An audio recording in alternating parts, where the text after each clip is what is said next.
I'm a woman. I'm Tell me old. so. I'm turning so old now. Old balls.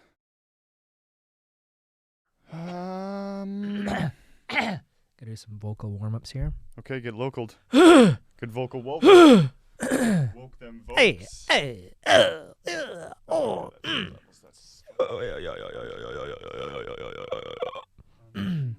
So we're plugged back into the road. Taking a road trip. Road trip. I spend more time trying to fix the hiss Are we broadcasting in 3D yet? than editing videos.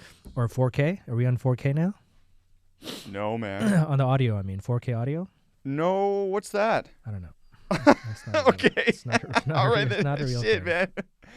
Oh, I felt like a loser. All right, man, you ready to go? Yeah. All right, what do you want to talk about this? Oh, wait, you're shaking. The camera's shaking. Oh my god. Fucking I'm shake this fucking idiot with the shit. foot ass. Oh, my God, we're all going to fall into a crevice and die. What do you want to talk about this week, Amir? The same thing we talk about every week, Eric. Cheering on my favorite team of millionaires. Put the ball in the net, score, champion! Live to tape from Vancouver, it's Eric's Living Room, a show best listened to in the nude, featuring Amir Ali. And now, the man who still hasn't paid me for voicing these intros, here is your host, Eric Chapman. Sporting. Welcome to the living room. I'm Eric. He is Amir. This is a safe place for crazy. Oh, that's Welcome. awesome. Oh, yeah. If you're seeing things, you're welcome here. If you're hearing things, you're welcome here. I always see and hear things. Sometimes I don't want to hear or see anything. Yeah, me too. Wouldn't it be great if you could just like actually turn your brain off? There's actually never a real time where you can really turn your, even when you're sleeping, your brain is on sometimes. Yeah, yes. And I've been discovering my sleep problems, and it's because I'm realizing, because I'm sleeping with someone again, with this girl. She's been staying over, Leslie, and she's noticed that she's telling me that I'm sleeping, and she's like so sure, and I'm like, I feel like I'm awake. So I've really been sitting and thinking about my sleep, because I like to think of my sleep because it's a part of my like big on mental health, and just in my life I've always been a shitty sleeper. And I think it's just because I'm dreaming so fucking vividly that I think I'm awake, but I'm actually sleeping. So I feel sleepy, but I did sleep. Do you remember your dreams often? Not often, but I do. Do you? Yeah, quite a bit. Really? Yeah, and sometimes it's just like fragments of dreams that I remember. I actually had a really great one the other night where I was running, and I had one other dream that it reminded me of when I was younger, of running, and just like it felt like I could run forever, and it was a really great feeling. I don't know what that means, but it was fun. Do you believe in that analyzing dream shit? Like, that's supposed to mean something, like you said. It probably means something. I used to be pretty deep into looking up what my dreams Oh, really? meant. Yeah. I do feel like sometimes it's hard to feel like they don't mean something just because they're so symbolic, or it reminds me of that Sopranos episode. There's a Sopranos episode where Tony has this like really vivid dream, and like when he wakes up from it sort of signals to him that he needs to do something. I'm not going to spoil it for you, but you can spoil it. It's like 10 years old. It's dead. Well, like I said 20 I don't want to years. spoil it for you because I don't remember what the dream signified. Oh, bro, that's a good one. I've never used that as an excuse because I forgot something. And they keep asking, no, it's okay, spoil it. No, I don't want to spoil it, okay? And you just leave. I'm out. Do you have a recurring dream? Or have you ever had like one consecutive? Like, I've never had one that's been like the same one, other than a hag. I've had hags multiple times. Hags like a witch kind of figure? Yeah, no, they're called it's sleep paralysis. Oh. Hag is the Newfoundland way to say it. Yeah. I've had those. Other than those, I've never had like a recurrent thing that I've really wanted to analyze and be like, well, what the fuck is wrong with me? No, I've had some is. friends. I remember one friend telling me they had a dream that like a giant, like the giant from the Iron Giant used to chase them around in a recurring dream, and that sounds terrifying. But you mentioned at the start that Holy fuck, that's fascinating. You feel like you have trouble sleeping. Yeah. I feel like I always have trouble sleeping. I can't remember the last time I woke up from a sleep and felt like, oh man, I'm rested now. And that sucks. How do you approach sleep? Have you ever tried to because this is the thing too, I complain about my sleep a lot, and that's the one thing I never really work on.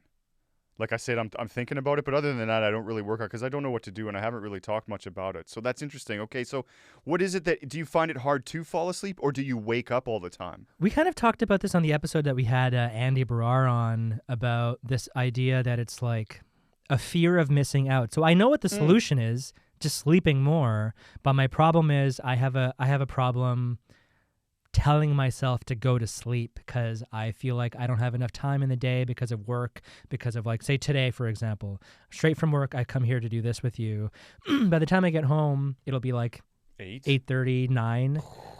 And then, like, I don't want to have to go to sleep then, but see, if I did go to sleep then, I would be getting like a good amount of sleep. So what time will you go to sleep then? I don't know, probably like 1? midnight, 1. But even then, what time are you up? 6:45.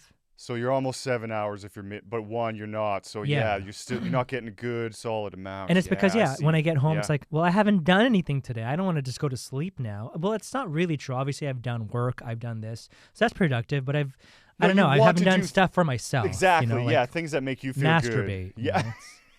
Obsess over your naked body in front of the mirror. I do that sometimes. Oh, sometimes I obsess over my penis too. Now that you bring it up, On the note of your penis, how's your mental health? Well, because I'm obsessing about my penis so much, not that good. Because I'm with a new girl, and like she says it's great, but I'm still like, is she just saying that? You know, that's always the problem, though. Like, yeah. And I have like a curve to it, so it's like, I don't know if I'm going to be embarrassed by that and stuff. So it's no, I think curves are generally appreciated. Yeah, I've heard that before too, but again, I'm just so self-conscious. I also find though that it's almost like Cinderella, where there's the magic slipper. I like that. Sometimes the slipper fits. And sometimes it doesn't. That's really good. Mental health check, yeah, decent. I'm still doing good. Some ruminations on things lately, but I've been thinking about just making sure that I admit when I'm wrong. Oh yeah, because I talked about a professional thing the last episode, but there's this other professional thing where there's been just a lot of conversations and talk about redoing some things, and for this company I'm doing some contract work with and doing it and like I present things and it might not be the best solution, but I've really analyzed it and been like, this is the fucking solution, but it might not be. And so just accepting the wrong, like, okay, because there's so many egos in rooms like this as well, as when you're dealing with people in productions and voice and CEOs and COOs and people like that. It's like there's a lot of that. So I'm really just checking, just accepting I've been wrong. And knowing that I'm going to be wrong. I've had that problem too. Like, how do you do that though when you're so sure that you're not wrong? Yeah, just humble yourself. I guess that's the only way I can do it. Just fucking suck it up, and just know that you're right. Yeah. As dumb as that may sound, it's simple. But if you're that sure, and then the acceptance of the wrong, and that's kind of why I'm throwing it in too, is because then I've even accepted the wrong, so I've done the best I can do as a human being. I've put my input in.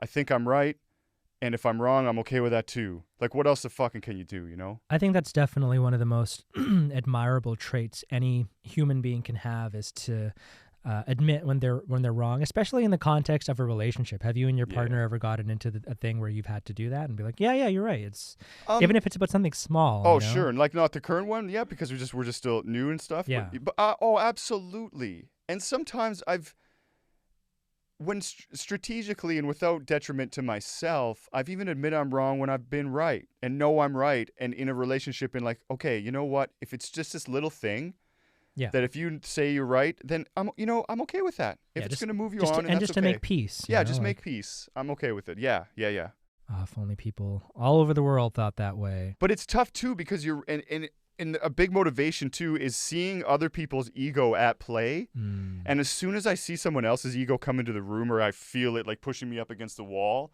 I'm just like, oh, okay, I never want to be that way, ever. So fucking check yourself before you wreck yourself. That's exactly where my head was I've seen my people in my family, like my dad and my brother, take on that mentality where they can never be wrong, even when it's so blaringly obvious that they are. And I have had the same feelings. I don't want to come off that way, ever. So if anyone who I know is listening out there who thinks I've ever felt that way or acted that way, I am terribly sorry. Yeah. Yo, me too, man. Yeah, and call me or email me if I have and let me know. Yeah, and then I'll delete the email and I won't respond. Totally. Have you seen those memes? I'm right. Have you seen those memes about anxiety too? When people like when you send a text to a person with anxiety and you don't respond right away, and like the what the person thinks in their head. Do you ever get that? And you're like, oh my God, they hate me. I've done something wrong. I'm horrible. And they go through these steps. Like, I relate to that so much. I fucking hate that about the digital age. That there's such an urgency and a need to like be responded to like as quick as possible. And if you're not, it means like a billion different things to some people. Yeah. But it doesn't. It doesn't mean anything. Yeah. What about you? Your check. What's going on with you? How's your breakup stuff going? You all right? Yeah, that's all good. Yeah. For me, I just I don't know when this is going to be seen, but I'm 2 days older than I was 2 days ago. It was my birthday 2 days ago. Holy shit. And you have early onset Alzheimer's. Welcome to however old you are. 36. 36. And I just don't care. Yeah, because you were really, this was on your mind leading up to this. Yeah. Because we had talks about it. You can tell that did. you've been thinking, not so much negatively, just thinking about it, a lot. There is that idea, though, that some people think that there are certain milestones in their lives that have like a deadline. Yes. Do you feel that way about your life at No, all? I used to. Like you need to be married by this age or have kids totally. by have this kids, age. have a career, and like a stable retirement. But I've thrown all that out the window now that I'm a jobless hippie. Yeah, I wonder how your partner would feel about that if you guys did get serious. You know what? My partner right now lives basically the same way I do. She lives for her art. Yeah. And it's fucking hot as fuck. I think there's a lot of people from art backgrounds that think that way. Yeah. Yeah, that's the best. Yeah. So, yeah. And even though I do sort of fall into that category, there's still just like questions that you ask yourself when you're looking in the mirror, like, am I where I need to be in life right now? Sure. And I feel like I'm doing pretty well, relatively speaking, but still, I wonder. I see a lot of people that are in their 20s who are like CEOs and shit. I'm like, do I want to be a CEO? I don't know. Yeah, but that's just me. I do that too, but then I think, is that just me making an excuse because I didn't become a CEO? Yeah. But no, I feel that. I read something once that really stuck with me. That's really been helping me.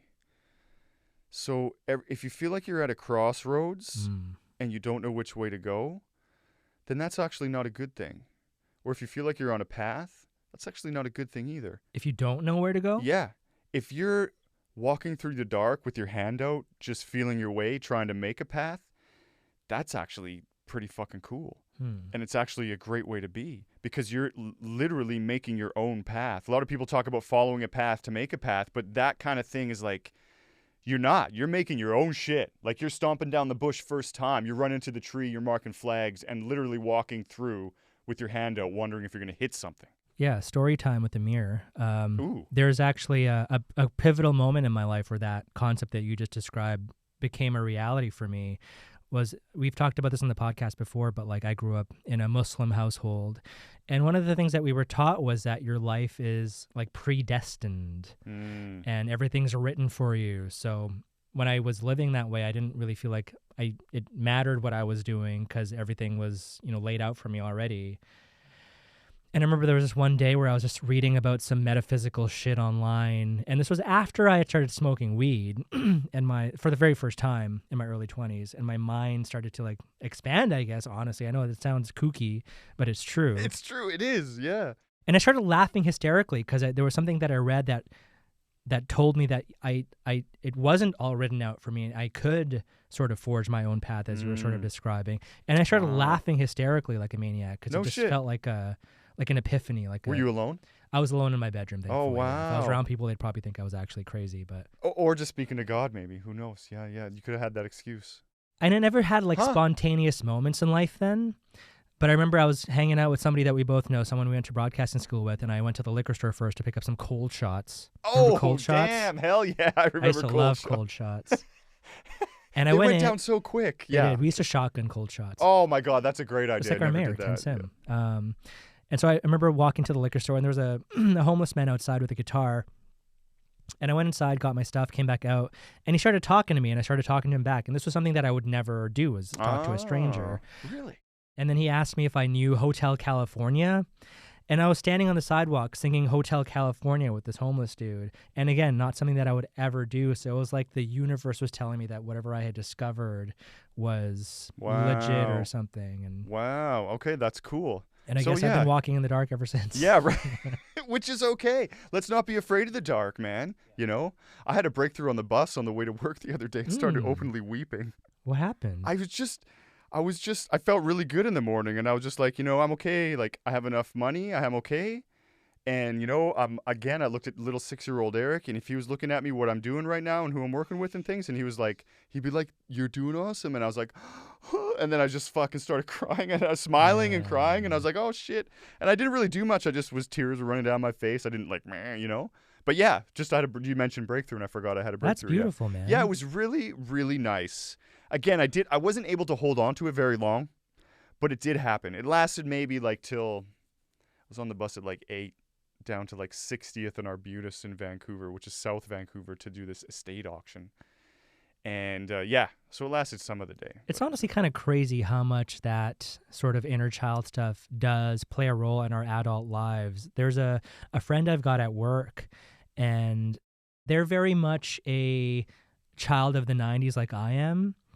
And they also have had very similar experiences that I've had. And something about the friendship that I have with them makes me feel very safe, because this person's inner child feels very sort of close to mine. Like I feel like I know what this person has been through and what their inner child has been through and stuff like that. And it's this weird level of comfort. Yeah, it is. That's really cool. Oh, yeah. Sometimes I feel like I get overexcited when I'm having conversations with people like that. And I almost do what you do sometimes, and I tamp down my hype. Oh, yeah. Because I'm just so hype. I'm like, oh, my God, we're just vibing. I'll be like, yo, no, it's cool. It's cool. That's cool. exactly. I was actually telling someone the other day that I have to do that, because, I would get too crazy. I always keep it cool, even though inside exactly what you're saying. Have you been able to contain your hype over the sport? The sporting event of this punchy, skatey sport? No, man. Yesterday, so the Canucks played yesterday, man. I was so hyped that I was walking down the street punching people in the face. It was the best. Did you light some shit on fire? Yeah. Yeah. I lit a lot of stuff on fire. Yeah, good. Stole some stuff. Spit on an old lady? No, why not? I did spit on an old lady. Okay, good. But no, okay, so the hockey guys are doing good for the Van yeah, Nucks. they're shooting the balls in the net. Yeah, and it's like scoring the games. Why do you even like that shit? So I used to like it more than I do now. So I was like a diehard Canucks fan back in the day. Dude, even recently? No? No. Okay. I give you a hard time about it, and I joke about it, but I don't actually care all that much. Oh, okay. But when, the big thing happened in 2011 or whatever, I was living downtown, and I remember when that game ended. The Vancouver Canucks riot. Yeah, I remember when that game ended, like minutes after, I started hearing explosions in the neighborhood. And there was somebody at my place that was watching the game with us, a girl, and she wanted to go down to, I know. And I didn't want her to go by herself, so I went with her, and I saw, the carnage. And then the next year they made the playoffs again, and they lost again in the first round to the LA Kings. I remember all this, obviously. And one of the people that I lived with then got so depressed that it honestly felt like they needed to be on suicide watch. I'm not even kidding you. And those moments were like a sobering moment for me, where I just I just feel gross being that into it. I don't want to. I mean, if you think about what the word fan means, the root of fanatical, fan. Oh, right. Yeah. Okay. Yeah. It just kind of strikes me as like kind of going crazy a little bit. That being said, though, haven't you ever had a moment where you have been a part of that excitement in a way where you've enjoyed it? I mean, yeah, back in the day. But I feel like I was even putting it on even then, Yeah. It's just because it's the, crowd. Maybe not with wrestling. Maybe there was a time with wrestling and maybe even a little bit of UFC. If I could have a relate to it, it would be with that. Yeah. Just sitting in the room, getting a WrestleMania and just fucking loving every second of it, man. It's the best. And early UFC, like just after they had like Boss Rutan was fighting and they did like 8 matches a night and Royce Gracie, like it was crazy. And just after that, like early Chuck Liddell things. I really enjoyed that. But then it got too commercialized, and everybody's a fighter. Well, yeah, that's the thing with wrestling. I don't think wrestling ever took itself too seriously. You know, everyone called it fake and stuff like that. There were these storylines, and it just kind of felt like entertainment, where it feels like there's more on the line for some reason when it's like professional sports. There's a difference between sports fans too. Like the sport fan that's a wrestling fan is like a heavy metal fan. They're just like, I just like my thing, and I don't care what you think about it. But like hockey fans and NFL fucking fans, they're like, bro, Wayne Gretzky, you know, all the time, constantly. And it's like, oh my, okay, you got to do something else. Like, it's in their wedding, it's this, it's that. It's like, oh, whoa, like, I want to interview every single person I meet that's like that. Just like, where did you grow up? Like, what was your childhood like? Were you a single parenthood? Did you have brothers and sisters? Like, when did you first lose your virginity? You know, stuff like that. I can see it for people that maybe, you know, there's a lot of loners out there, like I've been in my life a lot of times, and I guess it can help to make you feel like you're like part of something, maybe. So is it just like they're just Dungeons and Dragons dudes? It's just a different version of the game? Yeah, maybe. You know? Because we used to hate on those people a lot. Oh, really? Oh, yeah. Back when I was growing up, if you were a Dungeons and Dragons person, you were you were a nerd, and nerd was like a slur, right? Yeah. When now it gets you laid. Yeah, and Dungeons and Dragons is huge now. Huge. I saw someone's custom table. It was amazing. It like slid out, and there was like a permanent dungeon built in it, and they had these little trays. Dude, yeah. Oh, fuck, I was going to say something about sports. Oh, yeah, I was going to say that when in the 90s, I was a huge like Michael Jordan fan, and it wasn't about the teams, it wasn't about winning and stuff like that. It wasn't even necessarily about competition. It was just a massive appreciation for the athleticism and what he was able to do, like with the basketball. Do you think the fandom has changed too? Like it used to be, like what you said. That's why I just like to say Michael Jordan's the best basketball player in history because it pisses people off. I don't give a shit. Well, most people still think that. But when I really sit down and think about it, it's like, wait a sec. Yeah, if you went to the party, I seen this meme once where the kid's like, if you go to a party 9 separate times, and at each party you hook up with a chick or a guy and you smash 9 times, then you're the GOAT. If you go to a party 8 times and you only smash 6 times, oh my God. Well, who's the GOAT? Yeah, I know exactly. The analogy's stupid, but I know exactly it speaks right to the attitude that I'm trying to get across too, though, right? So it's that mind frame of that. But it's like nowadays, it's like you said, people are like, oh, teams. He motivates the team in this special. It's like, well, Jordan motivated the fucking team. What are you talking about? It's like they're looking at so many other aspects of the dynamic of the sport instead of just the raw talent of the sport. Someone I was talking to recently compared. So obviously sports are enjoyed by both men and women. Yes. But I think it's maybe fair to say that more men are that sort of fanatical type around like a sport like hockey, for example. It's probably slightly dominated by men, right? Is that fair to say? So, I mean, I don't know. I think women can be just as fanatical. They can, but I just mean like in terms of the sheer numbers. Crazy. Oh, sheer numbers, 100%. Yes, and sheer numbers, yes. This person that I was talking to compared it on the female side about something that might be more female dominated and how females respond to this thing, this category, which isn't sports, but it's reality TV. Or Taylor Swift. Sure. Or the Beatles. But she was talking about reality TV in the sense of like there's, forums that you can talk about reality TV with. I see. And like trash talk. There's villains and heroes, just like in sports. Yeah. And I was like, oh, yeah, that's interesting. Well, sports is reality TV. Yeah. You know? Yeah. Like, look at the Wrexham. That's reality TV. Wrexham? The football guys, the Ryan Reynolds. Oh, it was just a reality TV show about a sport. Mm-hmm. And it's very much just about the sport, which is reality TV. See, that's why I embrace wrestling, because they don't hide behind it. It's like, this is just a big dramatization. I love that, too. They don't take itself too seriously. Yeah. Because we're not stupid enough to think that we're not a bunch of fucking fanatics, doing this stuff and hiding behind, all that. So you're going to watch the Canucks game tomorrow? Oh, man, I'm going to paint my face blue. I'm going to paint my tiny penis blue.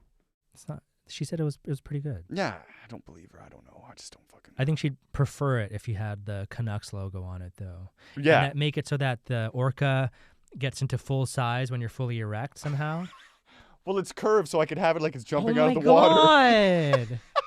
That'd be amazing. Oh my God. All right. Well, yeah. What do you want to talk about next week, Amir? Will I wear diapers when I'm 87 years old? Happy birthday, Jack Nicholson. Jackie, baby. Here's Johnny. Boy, am I glad that's over. Eric's Living Room was filmed live to tape in Eric's Living Room. Written, directed, and produced by Eric and Amir. For Eric's Living Room, I am Abby DeForest. Please send help. A Teeny Turner production.